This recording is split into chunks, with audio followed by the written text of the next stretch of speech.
Today on the Seeds of Transformation podcast with Dr. Allma Johnson, we ask the question, how do we create a legacy that bridges generations and prepares young minds to lead in the 21st century? Well, today I have joining me the limitless leader herself, Dr. Mary Hemphill. Let's begin our conversation. Well, welcome everyone again to the Seeds of Transformation podcast with Dr. Allma Johnson.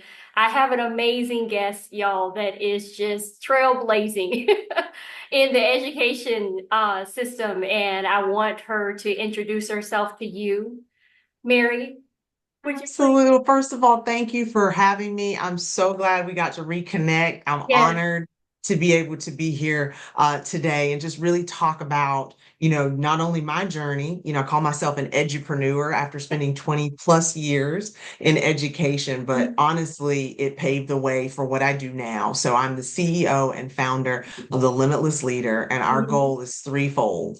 We want to educate, we want to empower, and we truly want to just embolden a generation of leaders to shatter the status quo of what's possible and really tap into what they can do for themselves to take themselves to the next level and their teams or organizations. Awesome. Yeah, I'm so excited to reconnect. We both met at a conference. I think it was 2022 or 23, somewhere in Yeah, there. And 2022. That's crazy. yeah. So I'm so excited to see you and to see the amazing things that you're doing. I'm following you, a part of your newsletter. I'm honored, You sent honored. me, yeah. So you're just doing great things in the education Thank you. system. And again, like you Thank said, you. just bringing up, showing those leaders how we can still lead. So I Exactly. I just wanted Exactly. to take a little bit of your time and You're just talk fine. about some things in our Absolutely. education system. Yeah. So my first question that I have for you is, how can leaders in education bridge the generational gap? That is my heart focus right now, is Mm. bridging generational gap. So how can we bridge the generational gap between students, teachers, and administrators to create a cohesive, empowered school culture? Oh, I love this question. And I'm so glad that you are asking because I think the key lies in cohesiveness. Mhm. And I'll go back to something that you just said. Leadership looks very different Mhm. than it did 5 years ago, 10 years ago. And so when we talk about cohesion, we're talking about honoring the historical knowledge and Mhm. commitment of our most mature and veteran educators, Yes. because you know as well as I do, Alma, they know how to stop a child in their tracks with just a look. They Oh, don't yeah. even have to open their mouth, right?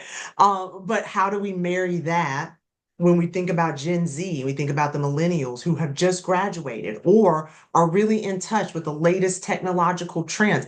How Mhm. do we marry that so cohesively our Yes. students see us talking with one another, Mhm. honoring one another, Yes. and truly leaning into one another? And so, one of the biggest pieces I always say, specifically for school leaders and instructional facilitators, to just be intentional about is just to establish cross generational dialogues. Yes.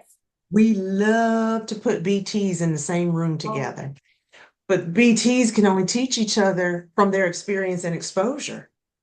So even when we think about mentoring now in school districts, mhm. because there's such a heavy list of things to do, Alma, I think I probably met with my mentor maybe at best 3 times. Yeah. We're all busy. Yes. So how can we elevate these cross-generational dialogues in a way that's meaningful and have that mature teacher mentoring a BT, but not just in the classroom management?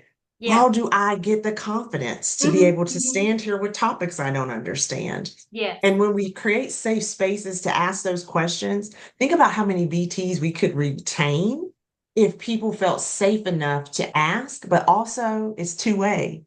The mature population, the educators who have been here 20 years, 25, 30 years, they Yes. have to be open and willing to share. Yes. So, they're an arsenal of knowledge.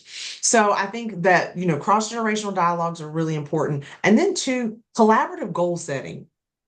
A lot of times we ask educators to do PEPs, professional education plans. Like, how Yeah. are you going to get better?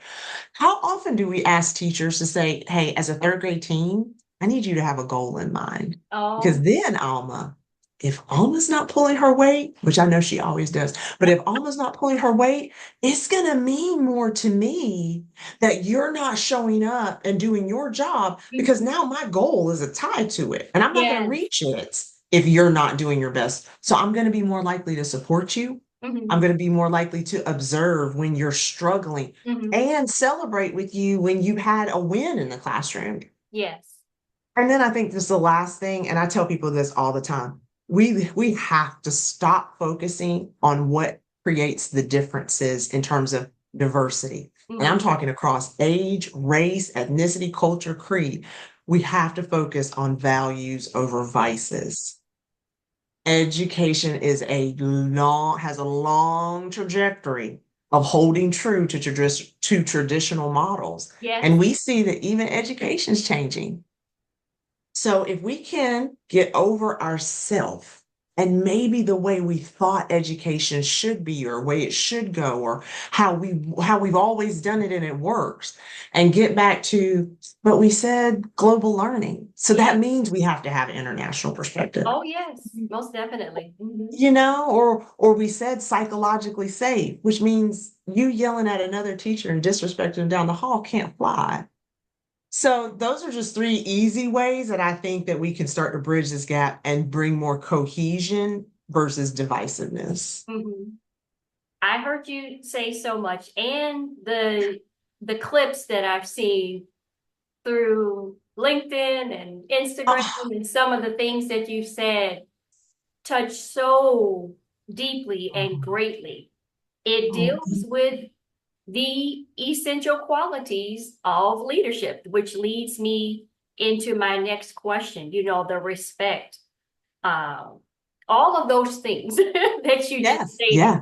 So since we're there, what are the essential qualities of leadership needed to navigate the evolving challenges faced by both students and educators in our current educational landscape? Oh, this is good. And again, the when you talk about essential, Hmm. I think we used to call these things soft skills, Yes, and now I remember that. I remember you that. you Yes, remember that? Like, so there was like a time where we were like, oh, that's just soft skills. yes, Now we're calling them essential. yes. And, even when it comes to, so the first skill I would say is executive presence. And when we talk about executive presence for educators, we're not talking about charisma. Hmm. Charisma is like in sales or in corporate or Hmm. just wooing somebody to just follow you or listen to you. No, I'm talking about when you walk into a room, does the energy shift? Yes. And are you able to look at a child and say, listen, like you got your head down. I don't know what's going on, but Yes. you know enough to ask the question to make sure, did you sleep last night? Have you Hmm. had a good meal? Do you need some crackers that are in my Yes. desk? Yes. That's executive presence. That Yes. tells me that you know who you are, but you also are able to influence the room. Yes. Right. Yes. When we talk about educators having that executive presence, we're also talking about coming in, making eye contact, Hmm. speaking with clarity and not like and justing and all these filler words all the way through the lesson. Where you have high school students counting your likes, and ases more than they're looking at the content or focusing on the content. So that executive presence is a real like wraparound skill Hmm. that I think just helps you hold space for diverse viewpoints and really not just read the room, you can Hmm. move the room. Oh, yeah, you sure could. Hmm. Most And I definitely. think thank you, thank you. I think the second skill would be adaptability. Hmm. And I'm really putting that under an umbrella because Alma, everything's changing. Oh my I'm gosh. look It's from changing to like crazy. It's like, okay, you wake up, something's new. Yeah. exactly. So it's like technology, we know it's really on an upswing right now. But here's the piece. People are different. Yes. And because people are different, they're raising children differently. And Mhm. this is a very different child that's walking into schools today. Yes. Most So definitely. Yeah. adaptability helps you connect with the low socioeconomic Hispanic family. But Hmm. then you can also go across the street and talk to the affluent family Yes. who has an extensive vocabulary and knows how to advocate. If you can't talk to both sides of the road, Hmm. you're missing out on serving your school or your district. Absolutely. And then I think the last thing, and we don't talk about this a lot in education, but it's the skill of negotiation. Mm. Because think about it, when we think about our worth Hmm. as educators, Yeah. almost for years we've been fed, well, you get summers off. Well, I Right. know you're not Oh, in, you know what I'm saying? And you just roll your eyes, just roll right. your eyes. Or I know you're not in it for the money, so you must have a love for children. Right. These societal stories have perpetuated that teaching or leading a school or being a superintendent or any of the beautiful roles that are in education are somehow a lower tier of a job when it does not matter what profession you choose, whether you enlist, enroll, or you're employed, you have to go through a teacher Yeah, at some exactly. You point. do. Yeah. So I simply think that when we think about negotiation and walking into a space, Hmm. and maybe you're not negotiating salary, but you're saying, I deserve to be in this room. Hmm. Here's my skills. Here's my experience. Here's how I can add value. I want that from adults and I want that from children. So that negotiation piece is oftentimes negotiating your seat at the table. Yes. So Absolutely. yeah. Absolutely. I feel like, what is it that they do? I got both hands going. Yes. Yes, yes, yes. So good. So good. And I I know love it. some might be out there thinking, what gives them the space and the place and the Mm, know-how to speak on this topic? yeah. Mary is an educator. I'm a former Mm, educator, K through 12 certified. I have SPED credentials and math. Mary, hey. what was your past there?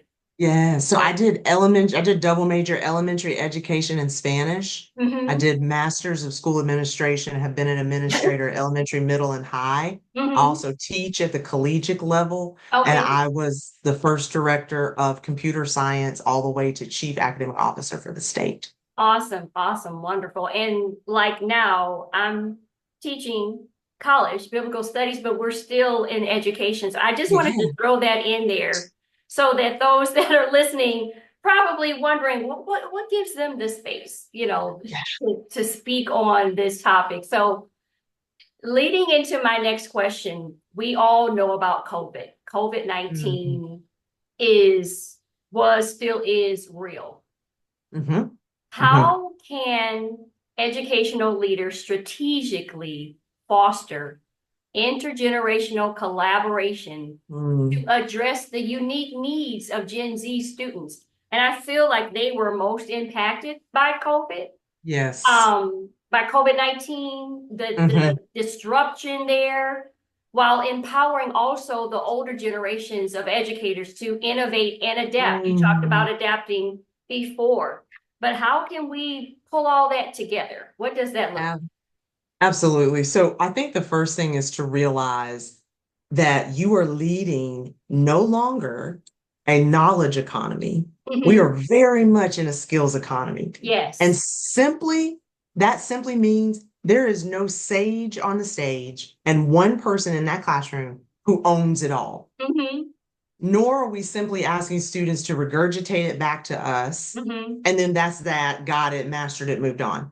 Right. In a skills economy, that looks like LinkedIn lowering its age to 14 for Hmm. individuals to create a profile. Why? Because our students are getting credentials. Mm. Our students are getting courses in coding and Yes. cybersecurity and all of these pieces. Why are we not offering that in schools? Yes. Or potentially badging. If we had a badging program within our building, within our district, we could create English language arts, social studies, science, and mathematics modules that instead of saying, do you know how to do fractions? Yes. We had a badge that said, do you know how to analyze mathematical computation across the content areas in very real ways?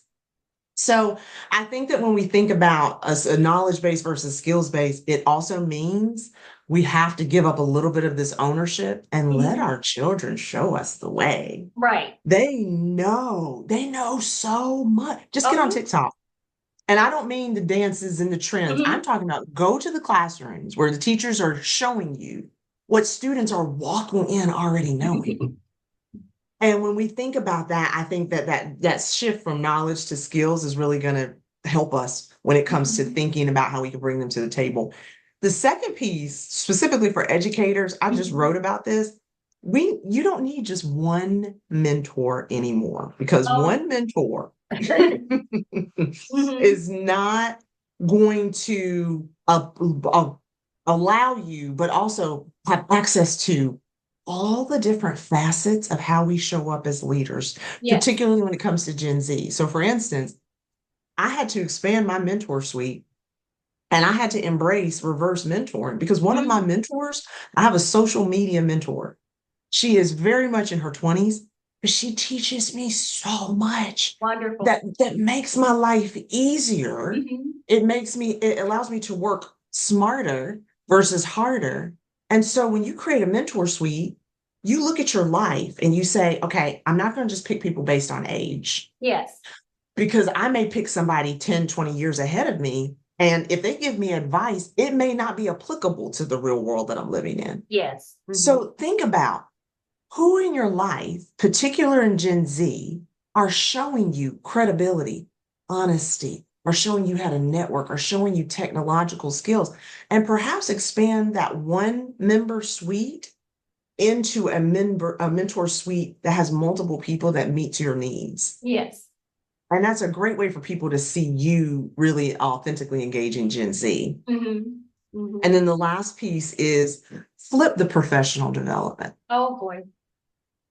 And let me tell you how many ways you can flip this. Oh boy. Okay.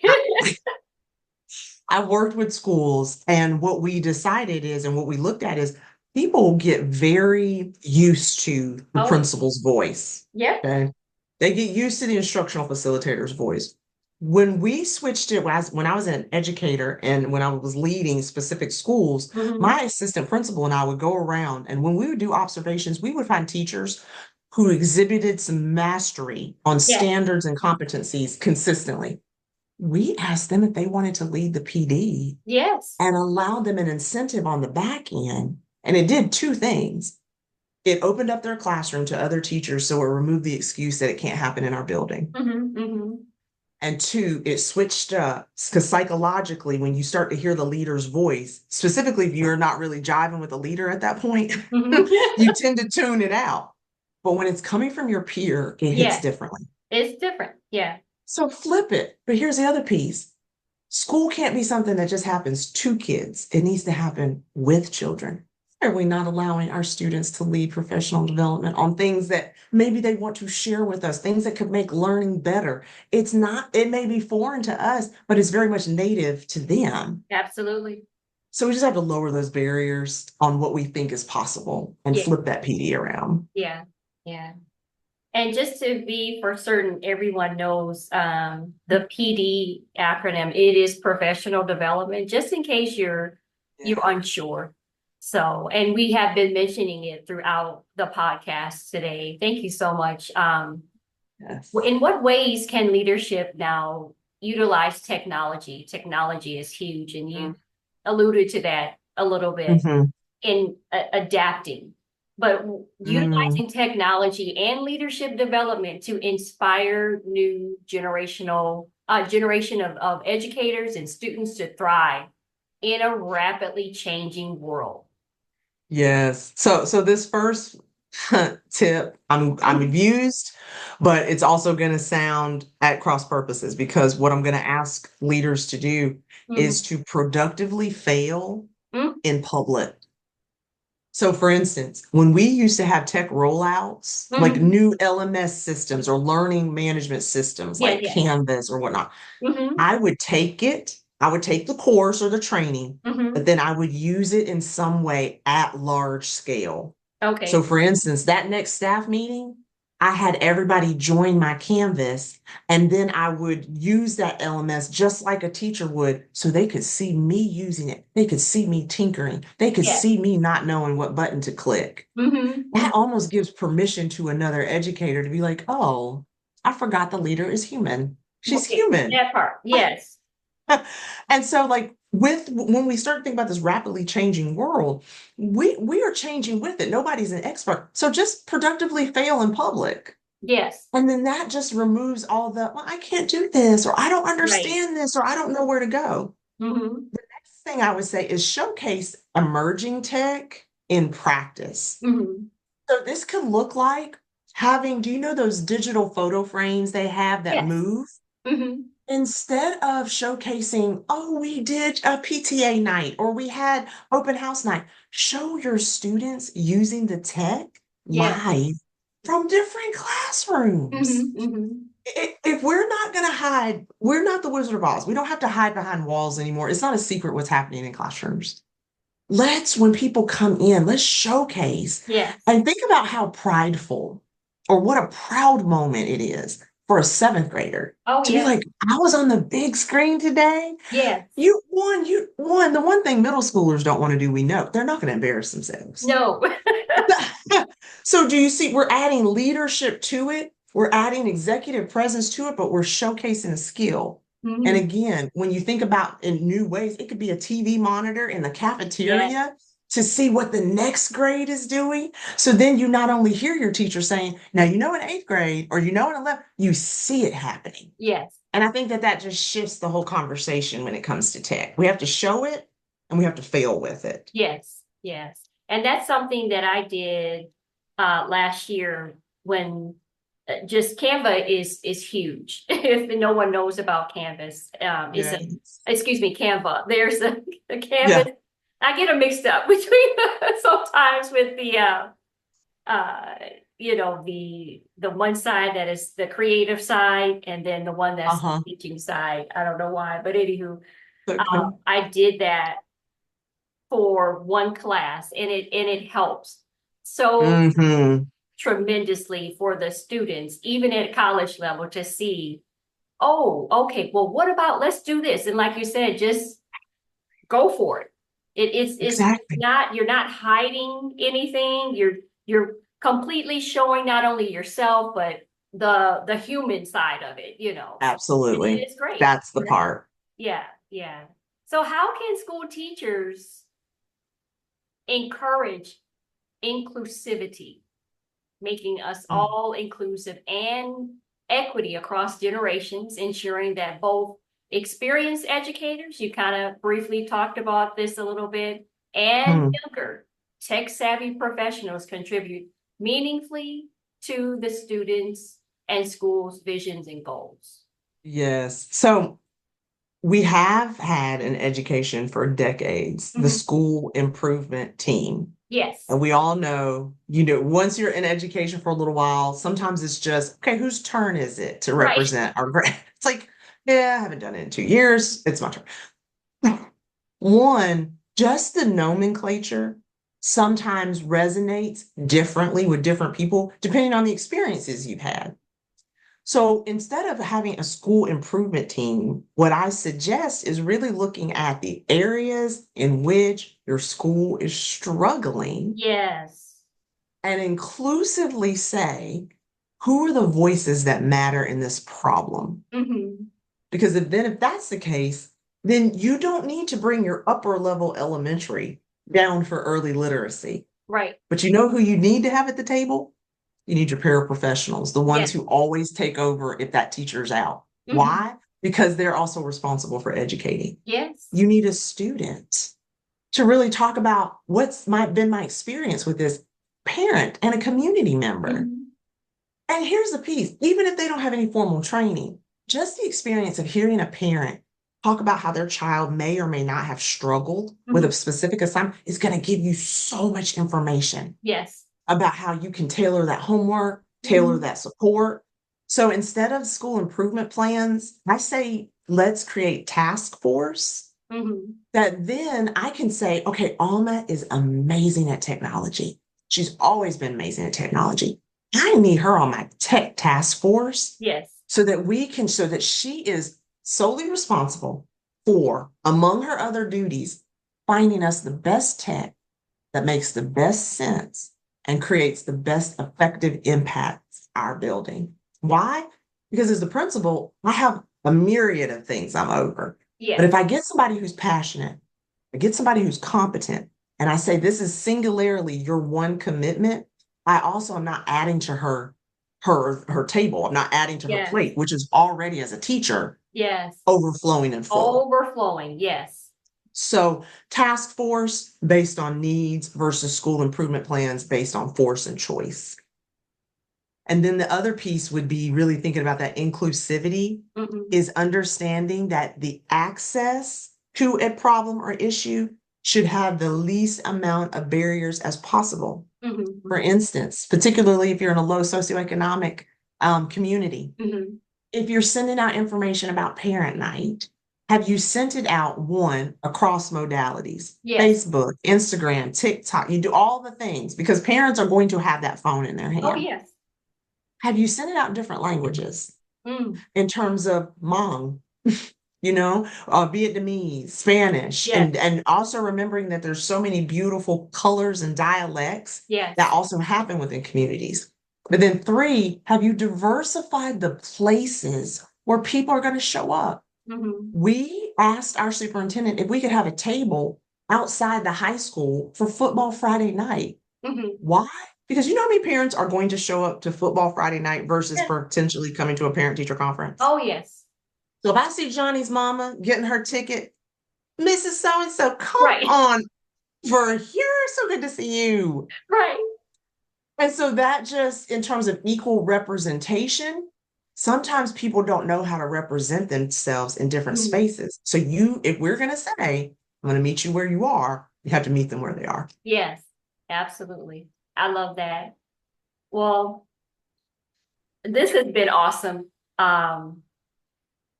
It's been simply awesome. I love everything that you spoke about. I, again, love everything that you're doing, still thriving and moving forward, pushing academia forward in a new way. It's like you talked about tradition. We still hold on to some of those traditions, but things are ever changing. So I appreciate you taking your time out today. I know you don't like me to call you Dr. Mary, but I have to just throw that out there. Dr. Mary Hemphill, thank you for joining us today. Really, really appreciate you and look forward to hopefully speaking with you soon and seeing more great things that you're doing in the community. Thank you, Alma. It's an honor always. Thank you so much. Thank you for joining me for another episode on the Seeds of Transformation podcast with Dr. Allma Johnson. I sure hope this conversation has sparked new ideas on how we can bridge generations, empower leaders, and build a lasting legacy in our 21st century schools. As we wrap up, remember that the future of education isn't just about preparing our students for tomorrow. It's also about creating a community that values growth, resilience, and connections across the generations. Take care, y'all. Stay inspired, and as always, keep growing in the things of God.